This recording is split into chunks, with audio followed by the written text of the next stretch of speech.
canal that's right behind us here. These canals run 12 feet deep and anywhere between 35 and 45 miles an hour during irrigation season. So those are the ones that take most of the rescues and deaths.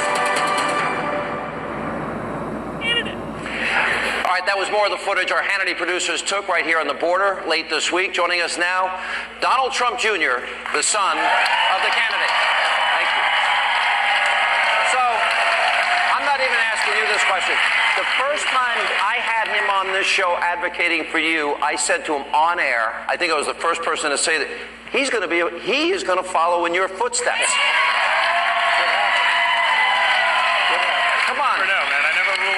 But it's just been incredible to watch and experience what he's been able to do. I mean, when you go around the country and you have crowds like this who are just putting their heart and soul into this campaign, it's a different feeling. It doesn't feel like a political event. It's like a rock concert. I talk to you.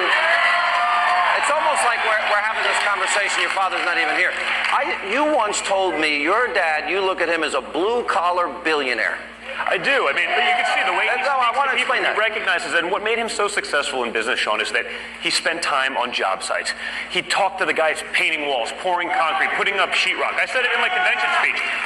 That allowed him to be a better businessman. He didn't sit in his office, hide away from the guys doing the real work and pretend he knew everything by looking at a spreadsheet. He got dirty. He got into the mix. And, it really differentiated him from other builders. And I think that's why he's able to relate to those people and talk to them. Look, all of your brothers and sisters, and I know all of you, you're all incredible people in and of your own right, so he had to do something right. He did. You actually went out of your way to tell me, yes, you had a very fortunate upbringing, but there's a caveat. He did not give you everything and won't give you everything. No, we recognize how lucky. You don't get to use the plane? No, we don't use the plane without him.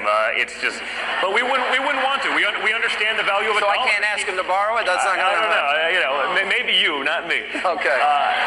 But he taught us the value of a dollar. He taught us the value of hard work. He made us work with those same people that I was talking about. So, I joke.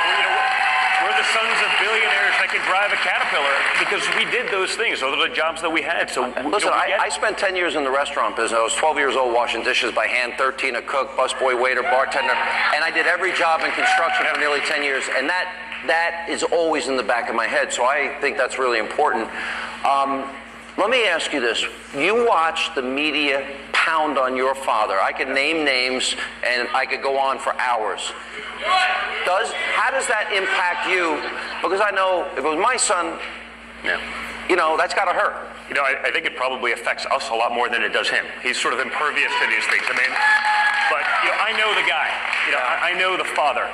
I know the grandfather. I know the way he is with my little children. By the way, perhaps more importantly than all of that as it relates to the election. Is he a real softy at home, reading books and playing with teddy bears? He can, on his own terms. On his own terms. But more importantly than any of that, because we're talking about an election, I see the way he is with his employees. The people who he's given jobs, the tens of thousands of jobs he's created.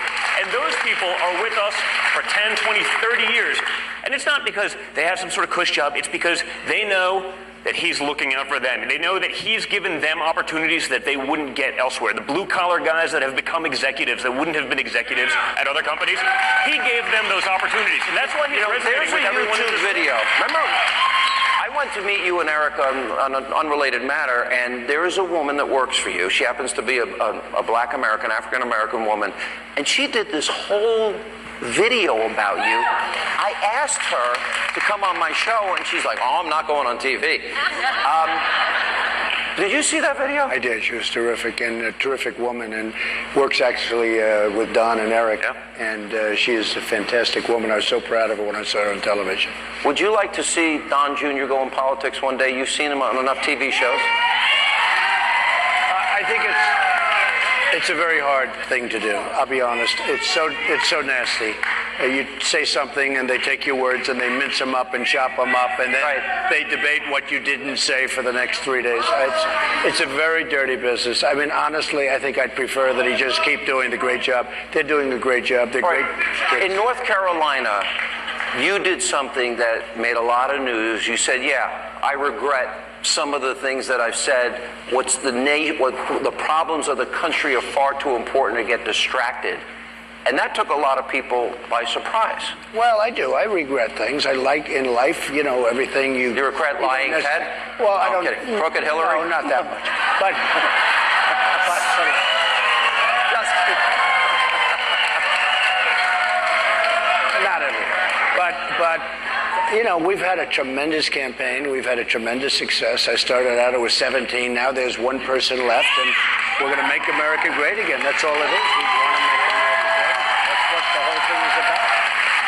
Would you like your kids to be in the White House with you if you become president? Well, I think what they would do is probably stay back and run the business. I'll have nothing to do with it whatsoever. No, I mean, unlike I Hillary. couldn't care less about it. We have such a job to do. We got to take a break. When we come back, AJ Delgado is here to explain why she says Latinos should vote for Donald Trump come November. That and more as we continue in Austin,